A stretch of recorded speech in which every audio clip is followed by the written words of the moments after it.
We're reading Canto 8, Chapter 15, texts 29 through 31. No purports for 29 and 30. I'll read these first. These are spoken by the Guru of the demigods Brihaspati to Indra and his men. Neither you nor your men can conquer the most powerful Bali.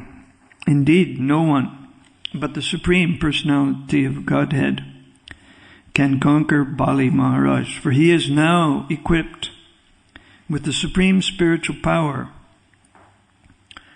Brahma Tejas, as no one can stand before Yamaraj. No one can now stand before Bali Maharaj. Therefore, waiting until the situation of your enemies is reversed, you should all leave this heavenly planet and go elsewhere, where you will not be seen. So he tells them, you can't win. You can only lose. So you should hide from the demons. Text 31. Bali Maharaj has now become extremely powerful because of the benedictions given him by the Brahmins. But when he later insults the Brahmins, he will be vanquished along with his friends and assistants. Purport: Bali and Indra were enemies. Therefore, when Brihaspati, the spiritual master of the demigods, predicted that Bali Maharaj would be vanquished when he insulted the Brahmins by whose grace he had become so powerful, Bali Maharaj's enemies were naturally anxious to know when that opportune moment would come. To pacify King Indra, Brihaspati assured him that the time would certainly come. For Brihaspati could see that in the future Bali Maharaj would defy the orders of Sukracharya in order to pacify Lord Vishnu, Vamanadev. Of course, to advance in Krishna consciousness, one can take all risks. To please Vamanadev, Bali Maharaj risked defying the orders of his spiritual master Shukracharya. Because of this, he would lose all his property, yet because of devotional service to the Lord, he would get more than he expected. And in the future, in the 8th Manvantara, he would occupy the throne of Indra again.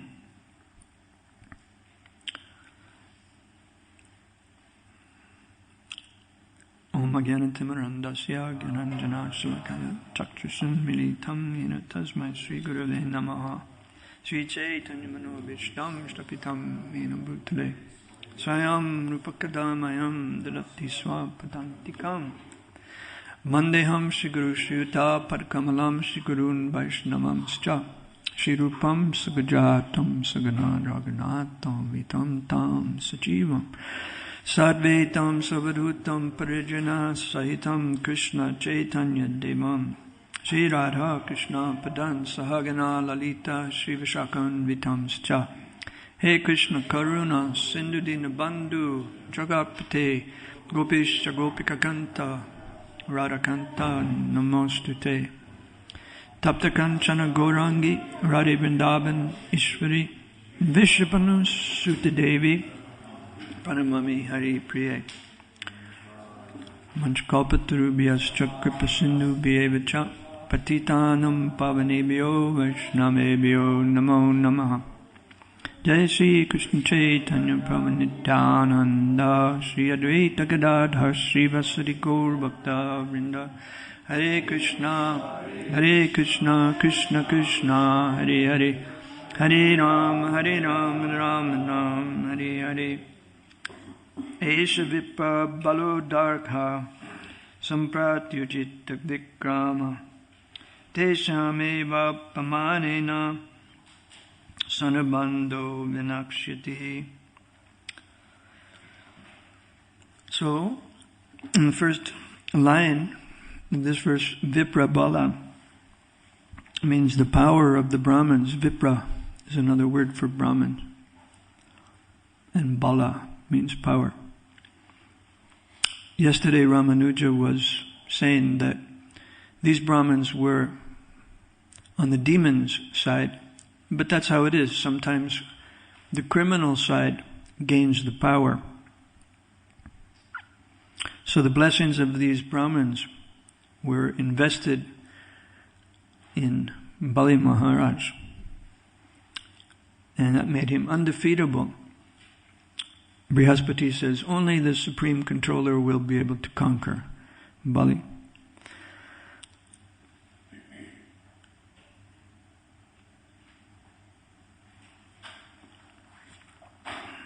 So we know how that happened. Bali Maharaj insulted Shukracharya, rejected him, defied him, so that he could pacify Lord Vishnu. He took a risk, it says in the purport. You can take a risk to advance in Krishna consciousness. This morning we heard a reading. Prabhupada wrote in a letter, you can take a risk in Krishna consciousness, but don't risk the temple. The risk shouldn't be too much.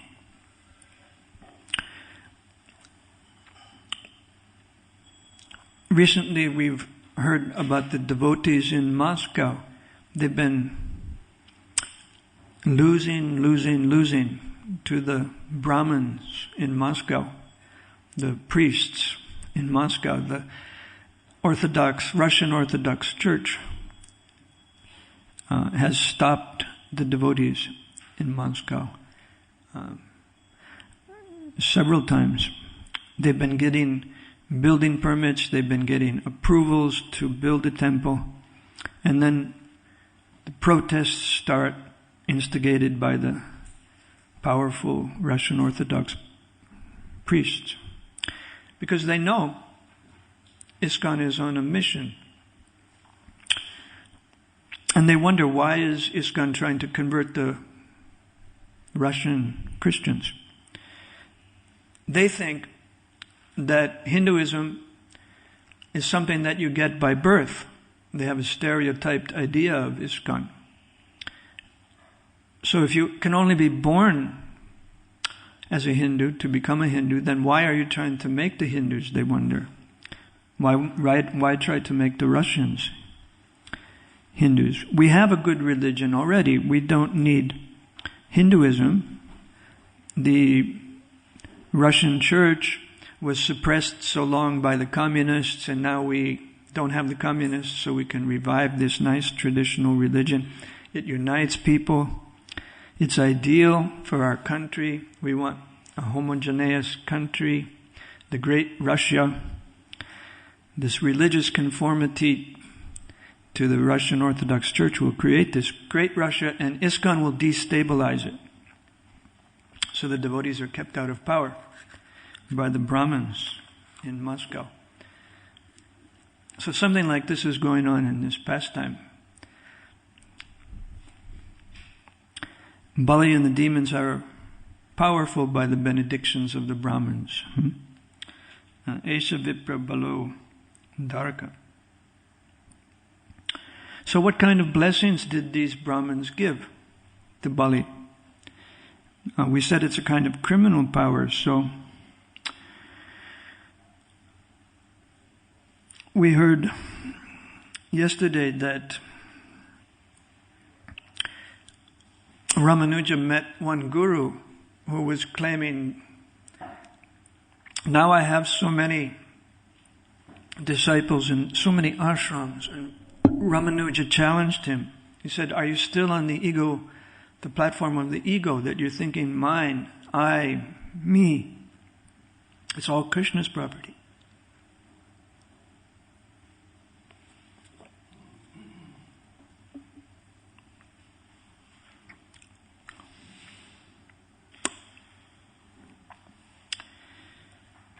So what kind of blessings do we want from our gurus? Do we want to be blessed with some kind of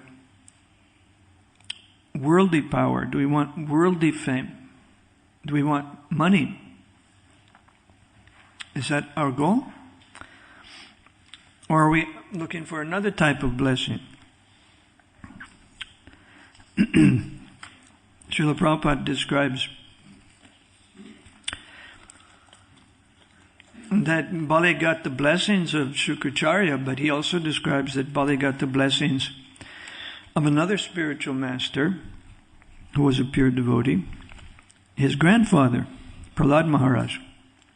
And the blessings of Prahlad Maharaj resulted in spiritual advancement. Bali made spiritual advancement, and because he was blessed by his grandfather, Prahlad Maharaj. So he became a pure devotee, even though he was born in the family of demons. And he was kind of a special devotee because he didn't undergo all the requirements of devotional service. He didn't do sadhana, he didn't become a sadhana siddhi, perfect by sadhana. But he received the Guru's mercy, Kripa Siddhi, the mercy of Guru and Krishna, his grandfather and Krishna, Vamanadev.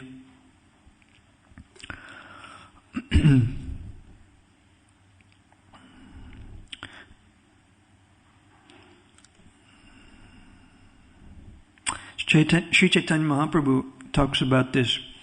Guru Krishna Prasade Pai Bhakti Lata Bij. Those who are fortunate get the seed of devotional service. So, by the grace of Prahlad Maharaj, Bali Maharaj got this seed of devotional service. And when that seed developed, Prabhupada writes, he achieved the ultimate fruit of that service, namely love of God. Immediately upon the appearance of Lord Vamanadev, Bali Maharaj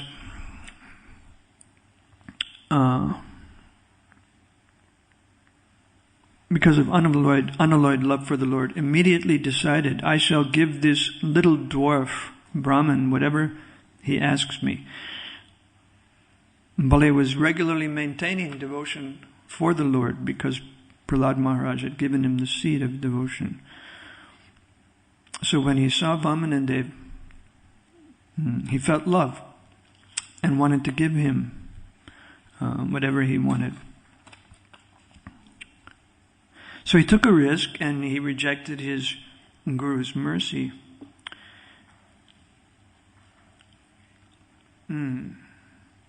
Yesterday the question came up, how do we get the Guru's blessings and the Guru's mercy? So this is described in Bhagavad Gita. You all know this verse, Tattvavit pranipatena pariprashnena sevaya. Pranipatena means to humbly submit to the spiritual master. Submission. Sub means under, right? Sub, Latin word, means under. Submission. The Guru has a mission, and your position is submission. You want to serve that mission. You want to do something. So you take a humble mood and you ask, pariprashnena, inquiry. Prabhupada says you can't inquire from someone unless you feel it's a person you can surrender to. What's the use of just talking among friends? He says, Krishna and Arjuna were talking as friends, but finally Arjuna surrendered. He felt that he could surrender to Krishna and ask him how to solve his most serious problems.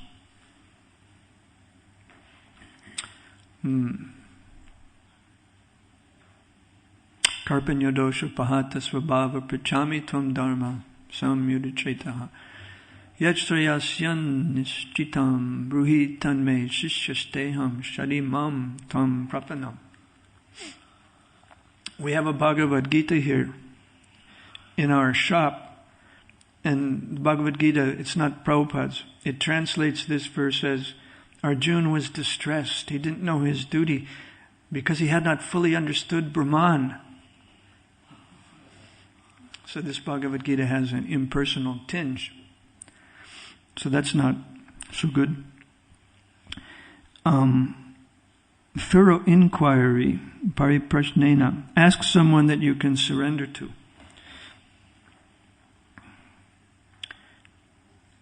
And do some service. If you want to get some blessing, ask if you can do some service. And then the spiritual master will be pleased. Oh, this person is submissive, wants to help. And he can tell you, Upadakshanti te gyanam. He can initiate you into the knowledge of transcendence. This is a very important topic. We all want to get the blessings of the spiritual master. So what do we get when we get the blessings of the spiritual master? This is described in the 4th chapter. Let's look at this. It's very important. The verse Tattvavit comes up in the context of yagya. We're talking about yagya in the 3rd and 4th chapter. Krishna's advising, Yagnartat kamano yatra. You should act as a sacrifice to Vishnu. The whole Varnashram Dharma is meant to satisfy Vishnu. And then what do you get from that? This is what is important. What do you get? What's in it for you? Krishna describes. You'll be cleansed of impurity. You'll get the remnants of the yagya. And those remnants will have an immortal nature. Amrita. They'll be free of death. You'll go to the eternal Brahman. In that case, Brahman is all right. Because Krishna is Parabrahman. So you'll go to Krishna. This knowledge that you get from the spiritual master gives you a perfect discipline of the self. We're into self-realization. Self-discipline is required. So the perfect discipline of the self will come through the instructions of the spiritual masters and the order of the spiritual master. Shri Guru Charana, Shri Guru Mukha, what is it? The lotus words of our spiritual master, Guru Mukha Padma Vakya. So the order of the spiritual master, Guru Vakya, that will give us the knowledge how to discipline the self. We can't do it without the spiritual master's order. We have to conform to the spiritual master's instructions. That'll be the perfect discipline for the self.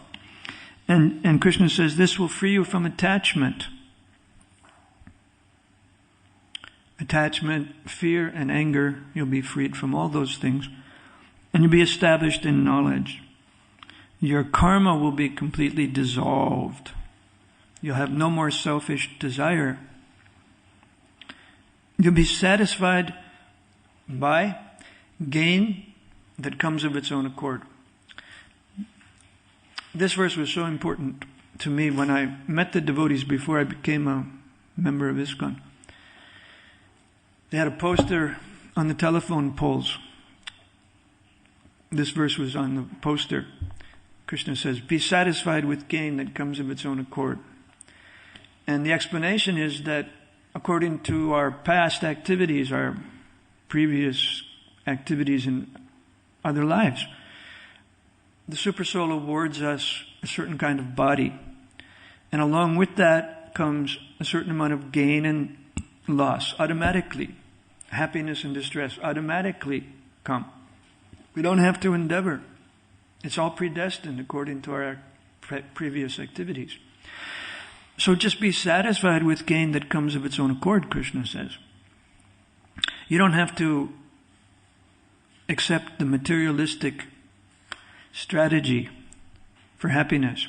The materialists tell you, just work hard, earn a lot of money, then you can spend it and you'll become happy. Yeah. So you can drop out of the materialistic system and drop in where Krishna is, and you'll be happy with Krishna. You'll know what is action and inaction, and you become freed from misfortune, the repetition of birth and death. And as you offer yourself to me, Krishna says, Yayatamam prapadyante, I reciprocate with you. I offer my love to you as you offer yourself to me. So, come to me, become immersed in me. This is the kind of benediction that Bali Maharaj got.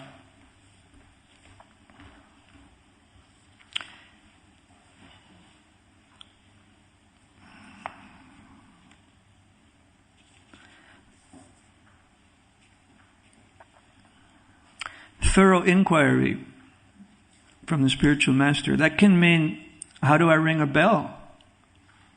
Someone asked me to do artik. What's the right way to ring a bell? Is there a proper way to do it? Yes. The books on deity worship describe that the bell should be rung above the waist. You shouldn't hold the bell below the waist and ring it above the waist. How should I sing? What's the proper melody at Mangalartik? It's called the morning melody, the morning tune. It's the Jiv Jago melody. Da, da, da, Jiv Jago, Jiv Jago. Hare Krishna, Hare Krishna. This is the melody Krishna likes at that time of day. Other melodies, other ragas are there for other times of day. So we have to learn these things.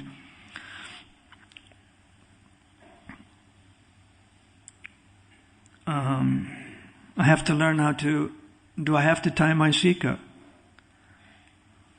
Or should I just leave my sika untied?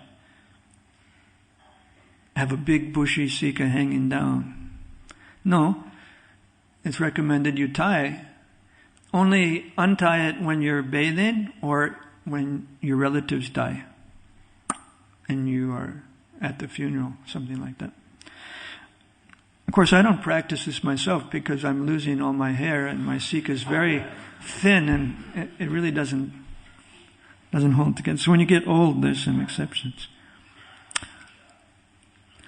How do I clean a floor? Prabhupada told us how to clean a floor. First you use a wet rag, then you use a dry rag. You get the floor dry, if you can. Of course, if the system is just use a mop, if the brahmacharis have the rule, okay, we'll use a mop. Just wring it out good so there's not too much water. And it'll dry, we'll open the window, let it. Okay, so you have a different system. What'll happen, Janaki? Janaki, what will happen if the floor isn't washed and dried and it's just washed with a mop? And if we don't follow Prabhupada's instruction how to clean a floor, what'll happen to us? Huh? The floor, if it remains a little wet, yeah. Huh? Somebody might slip. We might slip if we don't follow the spiritual master's instructions.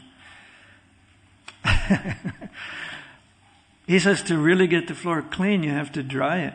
But anyway, it works, even if you don't dry it, because if you're trying to clean the floor because you've been asked to clean the floor, then your heart becomes purified. Or vice versa. You can clean and purify your heart, or vice versa. Prabhupada said if your heart is clean, then your external environment will also be clean. Your cleanliness of heart will manifest in a clean environment. And then you'll be like Bhakta Suldan. I saw him cleaning the floors yesterday. And what was he doing at night? At 9 o'clock? he was playing the harmonium in front of the deities, chanting Hare Krishna very, very wonderfully, all by himself, more or less. So satisfied. Krishna consciousness can satisfy us. The ladies might inquire from the spiritual master, how much makeup should I wear?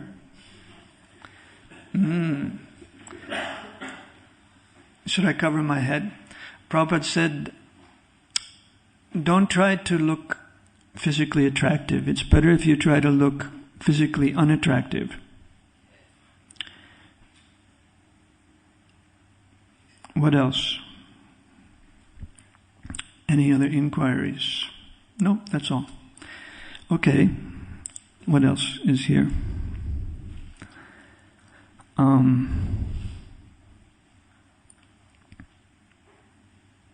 The Supreme Controller is going to defeat Bali Maharaj.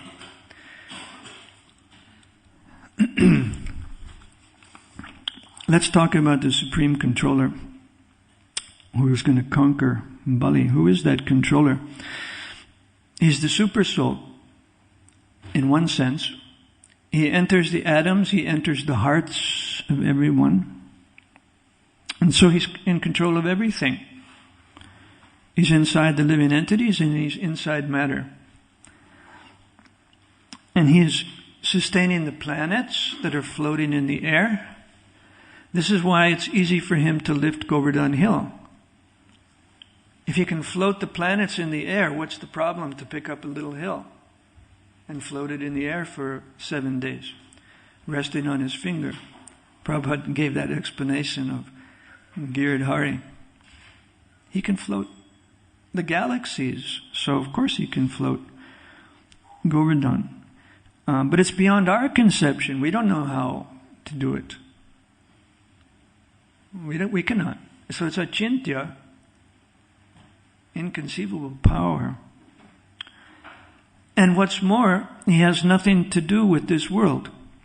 Nothing to do with this world. He acts as the Super Soul, or he comes as Krishna, and he has nothing to do with this world.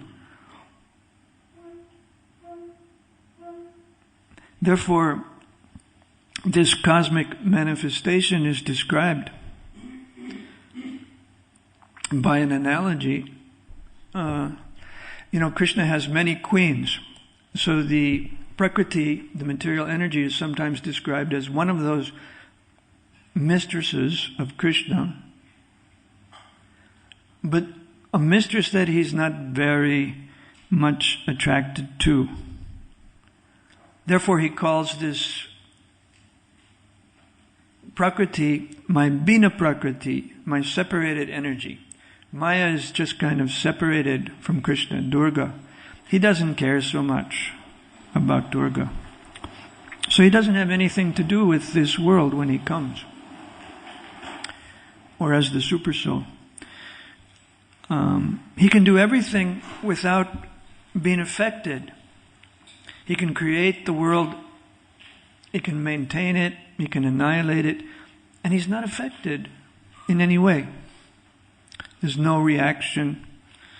He's not attached. He remains detached from all activities. And nature just acts under his superintendence. Bhagavad Gita says, Maya Adhyakshena Prakriti. Adhyakshena means by my superintendence. Adhyakshena. If we break the word down, Adya, Adya means from above. Adi. Aksha means eyes. Adyaksha, Maya Adhyakshena. So, under my eyes. Maya is under my eyes. Adhyakshena. Maya Adhyakshena Prakriti. I'm above Maya. Just with my eyes, I keep Maya under my eye and I superintend it. Krishna brings all the living entities into contact with Prakriti through his eyes also. So, both the moving and the non-moving are manifest Suyate Sahacharacharam. Under Krishna's direction, he produces all moving and non-moving beings. Vishwanath Chakravarti Thakur comments on this. He says that the king does his governmental business. How does he do it? How does the king do his business? Krishna knows.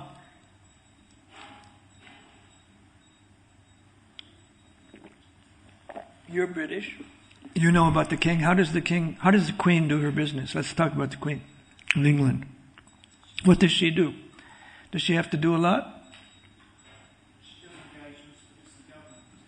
Yes, the government that does it. The government ministers do all the work. She just has to sit on the throne and show up once in a while and read the party statement. So Vishwanath Chakravarti says the governmental business of the king or queen is carried out by the ministers, or he says the prakritis. Here the word prakriti is equivalent to minister. The nature does all the work. The king is not involved. He merely has to remain present as the supersoul. And unless the king is present, the prakriti is incapable of doing anything. Similarly, unless Krishna gives his support as the supervisor, the material nature can do nothing.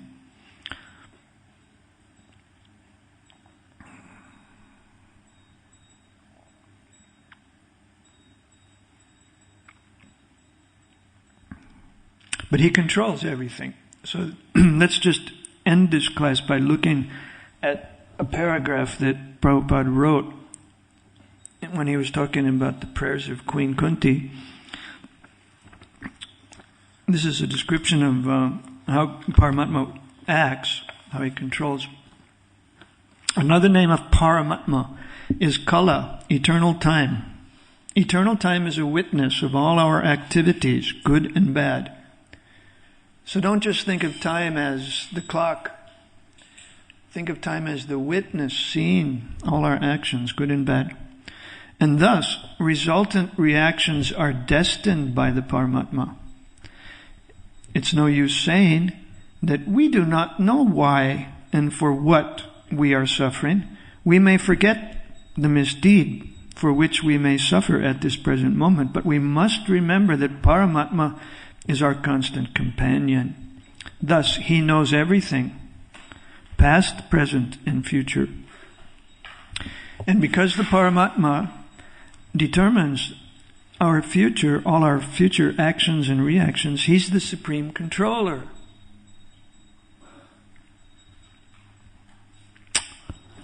Without his sanction, not a blade of grass can move. The living beings are given as much freedom as they deserve, and misuse of that freedom is the cause of suffering.